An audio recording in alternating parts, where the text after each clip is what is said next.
Now, in this particular session, we are going to discuss one of the very important topic of quantum mechanics, that is concept of wave function and its physical significance. It is a very important topic. बहुत थोड़ा सा difficult रहता है इसको समझाना, but यहाँ पर short में जो कॉन्क्रीट उसके पॉइंट्स हैं वही कोशिश करूँगा आपको बताने की। एक पार्टिकल है वो इस तरीके के वेव पैकेट के फॉर्म के अंदर में आगे ट्रैवल कर रहा है। जो पार्टिकल है वो वेव लाइक नेचर एग्जिस्ट कर रहा है और ऐसे वेव पैकेट के फॉर्म में वो स्पेस के अंदर में ट्रैवल करता है एक्चुअल पार्टिकल रियली के अंदर में, लेकिन वेव लाइक नेचर करता है। कैसे करता है? हमने देखा डेविसन जर्मेस रूल के अंदर में जब इलेक्ट्रॉन बीम को आप निकल के स्कैटर से डालते हैं तो वो एक्सरेस की जैसा डिफ्लेक्शन पैटर्न है तो पार्टिकल, लेकिन बिहेव कैसे कर रहा है? वेव लाइक नेचर एक्सपेरिमेंट कर रहा है। तो रियलिटी में वो पार्टिकल है और जो हिडन प्रॉपर्टी उसके पास में है वो है उसका वेव फंक्शन। तो ऐसे केसेस के अंदर में अब इस वेव लाइक नेचर एक्सपेरिमेंट करते हुए पार्टिकल के कैरेक्टर को कौन से किस टाइप के फंक्शन से आप रिप्रेजेंट करें, क्योंकि ये जो आपका पैकेट है ये स्पेस में अलग अलग समय पर अलग अलग पोजीशन के ऊपर में ट्रैवल करता है।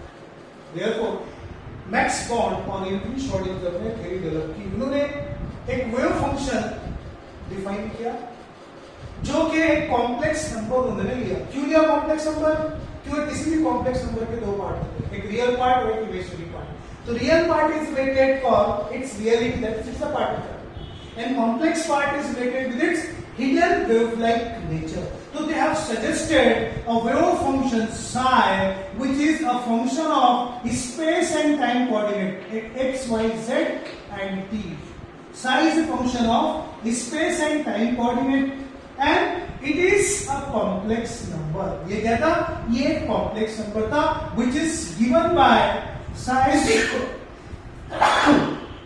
which is given by psi 0 at x, y, z and t e to the power minus I omega t. Now, ऐसा फंक्शन क्यों दिया?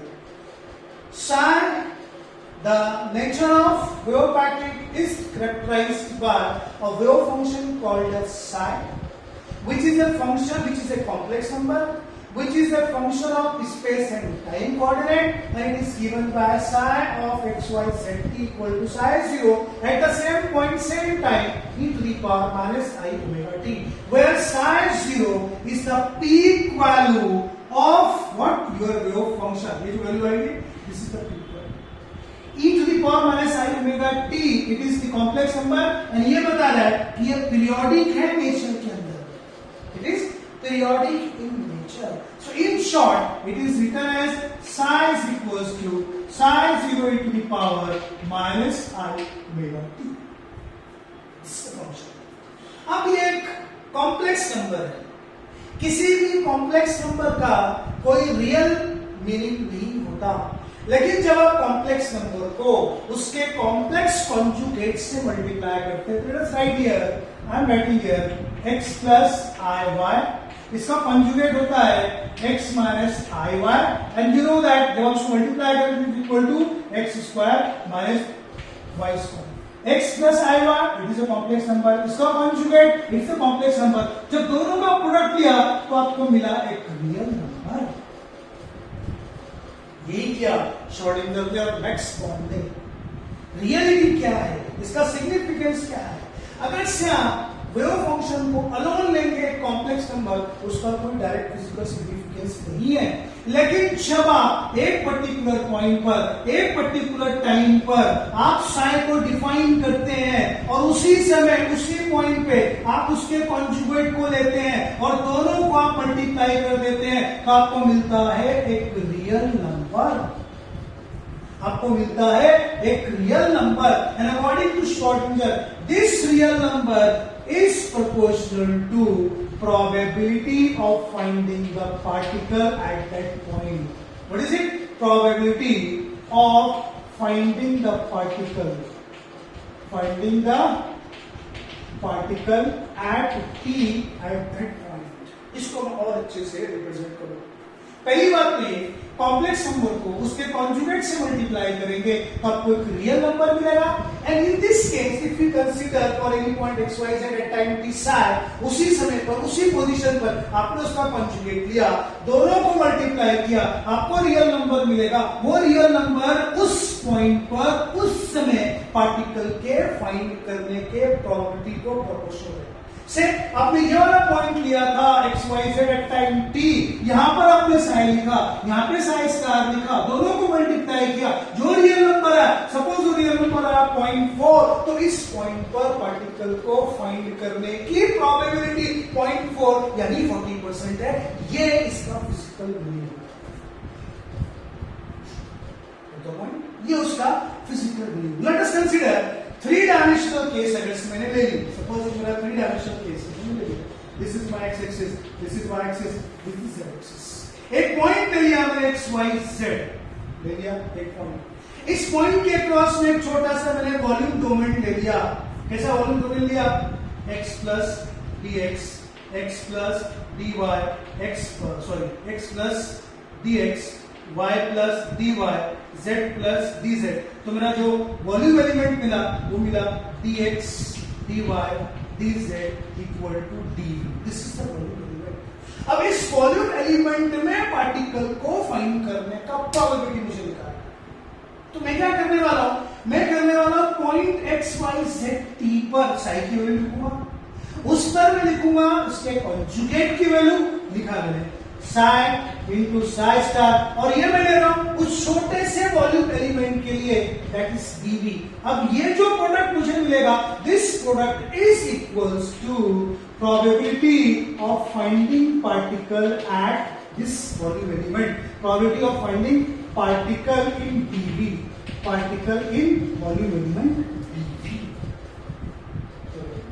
अब आगे श्रोडिंगर बोलता है कि हम पूरे स्पेस को जहां पे हमारा पार्टिकल मूव हो रहा है, डीवी टाइप के छोटे छोटे बहुत सारे वॉल्यूम एलिमेंट के अंदर में हम उसको from minus infinity two plus infinity, हम उसको क्या कर सकते हैं, माइनस इंफिनिटी से प्लस इंफिनिटी तक उसको डिवाइड कर सकते हैं, और हर एक छोटे छोटे वॉल्यूम एलिमेंट के ऊपर में हम ऐसी प्रोबेबिलिटी निकालेंगे, और उन सबको जब इंटीग्रेट कर देंगे तो डेफिनेटली उस स्पेस के अंदर में पार्टिकल है। तो eight that time integral over all spaces from minus infinity to plus infinity, क्या लिखेंगे आप?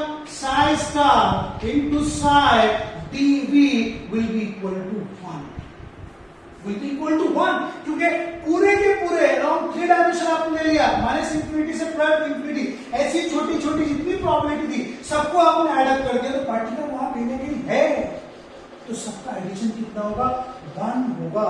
तो psi into psi star for any point x y z dv over all the spaces leads to 1. This condition is called as normalization condition. इस condition को आप बोलते हैं normalisation condition. जो वेव फंक्शन इस कंडीशन को सेटिस्फाई करेगा वो नॉर्मलाइज फंक्शन रहेगा, वो प्रॉपर फंक्शन रहेगा। So these are the physical significance in terms of probability of finding the particle at different location at different time in terms of what? Its wave function. What is wave function?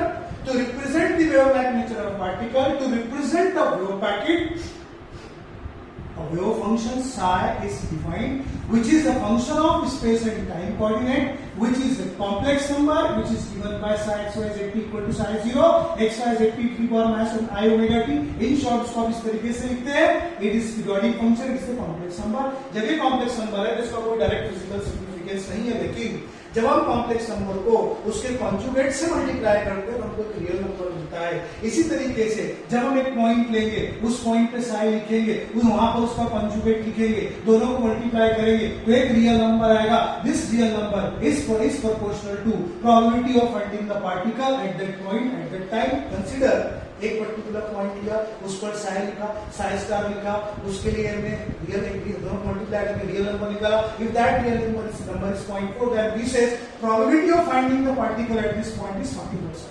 This is the physical significance.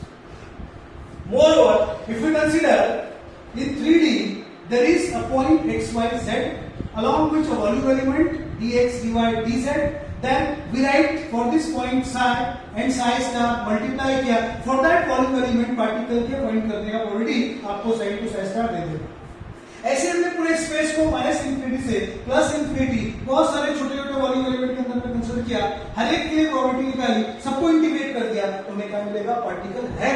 The integration of the probability equal to 1 therefore minus infinity to infinity और integral over all spaces sin to psi star dv equal to 1. This condition is called as normalization condition.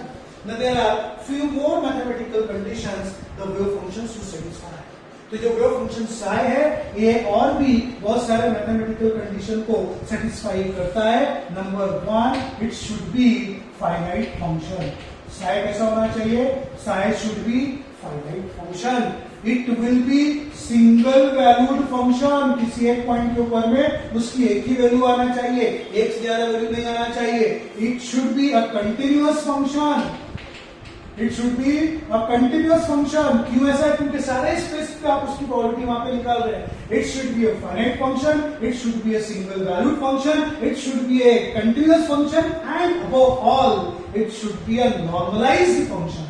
ये कैसा होना चाहिए, ये normalised function होना चाहिए। अगर इस चारों मैथमेटिकल प्रॉपर्टीज को जब ये कोई भी साइन जब आप असाइन करेंगे, ये चारों प्रॉपर्टी को अगर से फुलफिल करेगा तो we will say that psi is a well behaved function. It is a well behaved function. Mathematics के अंदर में कंडीशन रहती है what is a well behaved function. जितने कंडीशन है सारे कंडीशन अगर से एक फंक्शन सेटिस्फाई कर देता है तो आप उसे मैथमेटिक्स में कहते हैं well behaved function. Here there are 4 condition psi should satisfy. Number 1, it should be finite function, एक पॉइंट पर उसके फिक्स वैल्यू होनी चाहिए। It should be a single value function, एक पॉइंट पर एक वैल्यू, दो वैल्यू नहीं होना। It should be a continuous function, हर एक पॉइंट पर उसकी वैल्यूज निकलना चाहिए। And it should be a normalised function, ये कंडीशन सेटिस्फाई होनी चाहिए। क्यों, क्योंकि ये वेवलेंथ नेचर ऑफ पार्टिकल को एक्सीड करे। और ऐसी जितनी कंडीशंस, चारों कंडीशन जो भी psi सेटिस्फाई करेगा आप कहेंगे it is a well behaved function. So for psi to represent wave like nature it should be a well behaved function. So that's all about the concept of wave packet and its physical significance. तो ये छोटा सा एक मैंने video बनाया, इसको आप दूसरी बार देखो, जो समझ में आया जो मैंने बताया उसको अपने वर्ड्स में लिखो। क्वेश्चन भी यहाँ पर आपको मिल रहा है, एग्जाम में डायरेक्ट क्वेश्चन पूछे जाते हैं। 4 कंडीशंस है, MCQ के अंदर पूछे जा सकते हैं। Watch it, prepare your notes. Okay, thank you for watching.